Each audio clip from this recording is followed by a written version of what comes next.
Oi, bom dia. Que a graça e a paz do Senhor Jesus estejam com todos os amigos e irmãos em Cristo.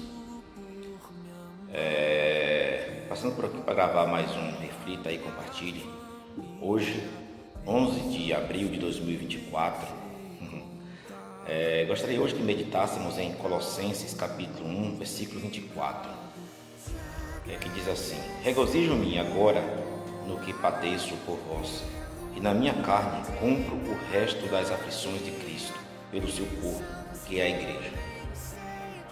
Eu gostaria que as pessoas que não vão a uma igreja porque elas acham que lá as pessoas dão mau exemplo, e ela olha para fulano de tal, para Beltrano de tal, e elas acham que eles não dão bom testemunho, portanto, eles não são dignos de conviver com elas. E de fato, a gente vê muito isso. Se nós fôssemos olhar para o exemplo das pessoas, nós não congregaria em uma igreja, porque são muitas pessoas que dão mau testemunhos.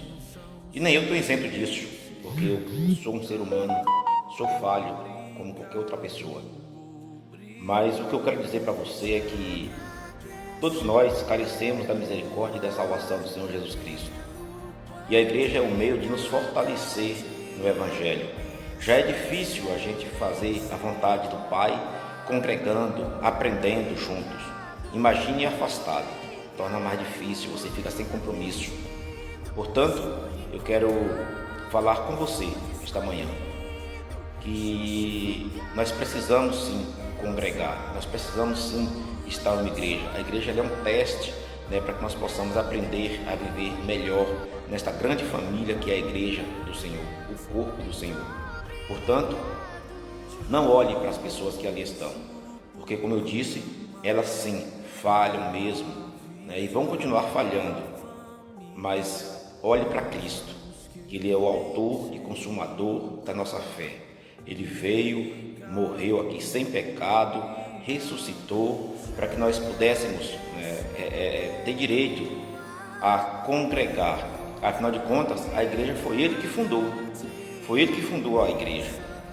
Ele, quando esteve aqui, Ele disse que sobre esta pedra Ele fundaria a sua igreja. E Ele estava conversando com Pedro. E Ele não disse que era Pedro esta pedra, mas Ele mesmo, Jesus. Então Ele é o fundador da igreja. Então Ele não ia fundar alguma coisa obsoleta, que não tem serventia. Se Ele fundou a igreja, é porque Ele tinha um propósito para essa igreja. E você faz parte desse propósito, você é amado pelo Senhor Jesus Cristo. Então venha congregar, procure uma igreja que prega essa doutrina, uma igreja séria, porque existe. É igual a políticos, a gente sempre tem uma mania de dizer que não há políticos direito, não há político honesto, mas há sim. Em toda a classe da nossa sociedade tem pessoas honestas, tem pessoas direitas, e na igreja não é diferente. Portanto, procure uma igreja idônea, que prega essa doutrina, que gosta de aprender na palavra do Senhor, que gosta de ler, estudar, e vá congregar nesta igreja. E eu não tenho dúvida que você será bênção nessa igreja. Você cumprirá o propósito do Senhor, que é ir e fazer discípulos. Esse é o grande propósito da igreja, é ir fazer discípulos, para que no dia do Senhor tenhamos muitas almas salvas. E você pode fazer parte disso, inclusive você pode ter a sua alma salva, assim como eu quero que a minha também esteja salva.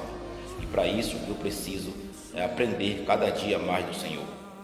Não se preocupe não com as nossas fraquezas não, porque Deus já sabe disso. Ele disse lá no Salmo 103, versículo 14, que Ele conhece a nossa estrutura, Ele sabe que somos pó.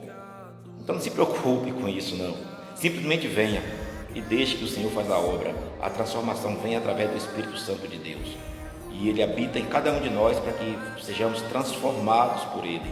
É só a gente dar lugar a que o Espírito Santo trabalhe.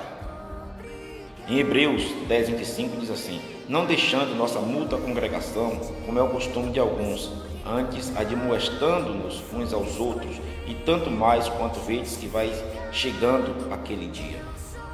Então na igreja a gente tem esse papel, de um ajudar o outro, embora não pareça, porque muitas vezes na igreja há conflito como há em qualquer lugar, mas a gente não pode olhar para esses conflitos, porque a gente não pode esquecer que é o inimigo das nossas almas, que ele quer evitar que a igreja cresça, que a igreja dê frutos. Então ele age,